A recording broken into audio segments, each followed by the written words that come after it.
I'm the only person in England at the moment who isn't watching the England-Germany semi-final in Euro '96.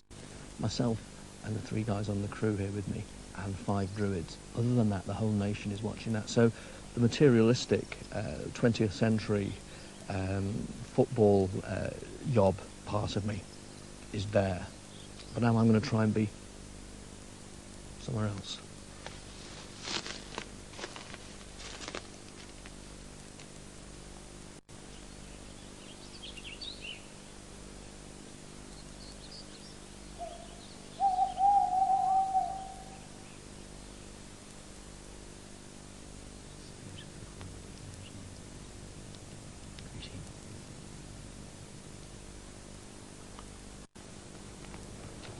Do you come to this place absolutely of your own free will? Absolutely.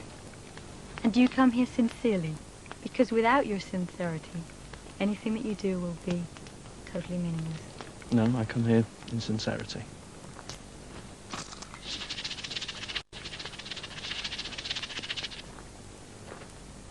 Crouch down.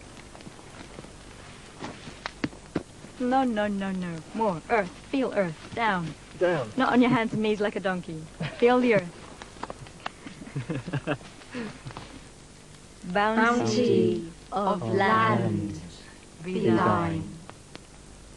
Bounty of the boundless heavens be thine. Let us call within our hearts and souls to the old gods, to our ancestors of blood and spirit, and invoke the Awen.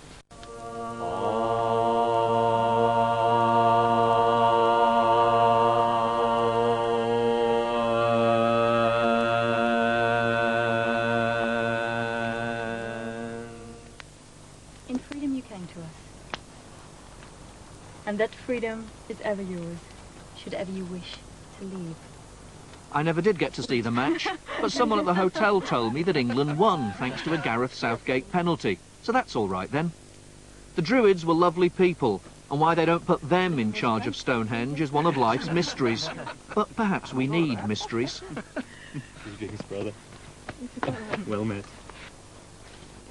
I'll leave you with one of the oddest experiences of my summer and make of it what you will.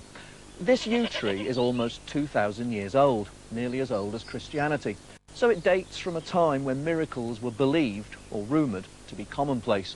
Of course, we live in less fanciful times, except that earlier this year I kept on hearing stories about a man who was said to be able to make oil and ashes manifest in his hand.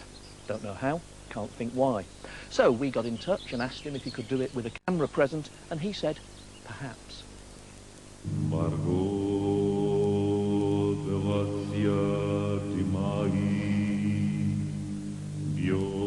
Once again, I found myself going to Glastonbury, this time to meet a healer called Jeff Boltwood.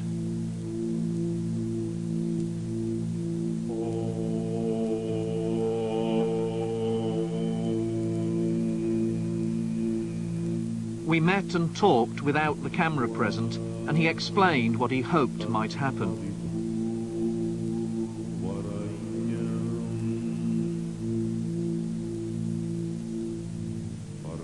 We went into his healing room, where he insisted the camera stay behind me, and also that no sound be recorded, and he allowed me to inspect his hands.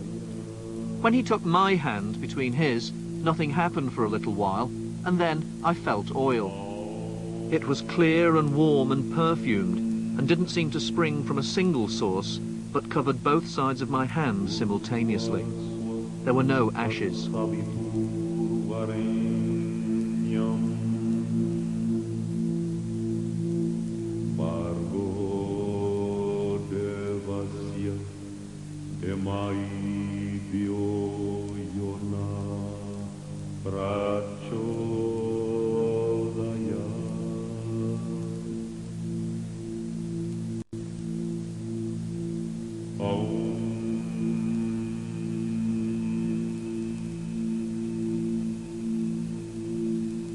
It's either a miracle or a trick, I suppose, as far as a viewer is concerned. You were touching me, to me it seems real. What does this mean? I regard that oil as two things. First, a sign that we're not alone. There are that there is intelligence around us that's able to communicate and change material things. And it's a gift. It's a healing gift. To me, it's the spiritual. It's the source of creation, if you'd like, saying to you, I'm happy to be with you, because you don't have to be special. You don't have to belong to any organisation. It can be for anyone. How do you come to be doing this? I presume it wasn't an option that was put to you by a careers officer at school. It would have been interesting. How does this come to happen? Well, when I was 5 years old, I was taken into hospital. My kidneys were failing. I was bleeding. I remember very little of the build-up. I remember going into hospital, then there's a blank, and suddenly I remember lying in my bed, and there was a huge light appeared around me. And this light was so bright that you could not describe it, and yet it wasn't blinding. And a voice came out of the light and said, you have to go back because you have a purpose. And the light came into me, entered my body, and I began to recover. And I was told that I died for a moment at that time, like the heart had stopped. And all this work stems out of that. I mean, to cut a long story short, the voice instructed me through my childhood about my purpose here and what I would be able to do, and taught me how to do this work. I believe I have a mission to go out and do it. It burns. I can't not do it.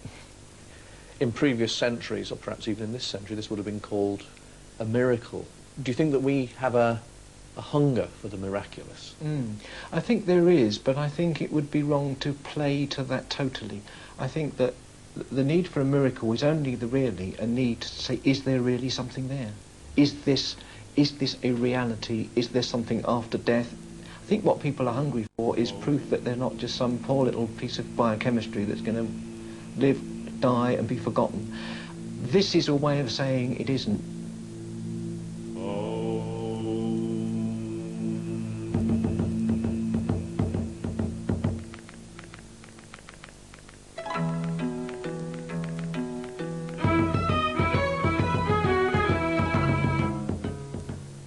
Contact details for the religions and beliefs featured in this programme and the last series of Desperately Seeking Something can be found on a special Channel 4 poster priced £2.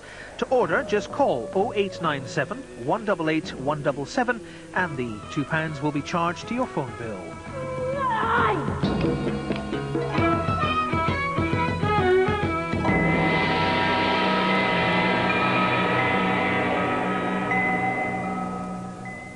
Next week, I'll be visiting Ireland, more normally associated with Catholicism, but now revealed as the world headquarters of an ancient Egyptian goddess worship sect.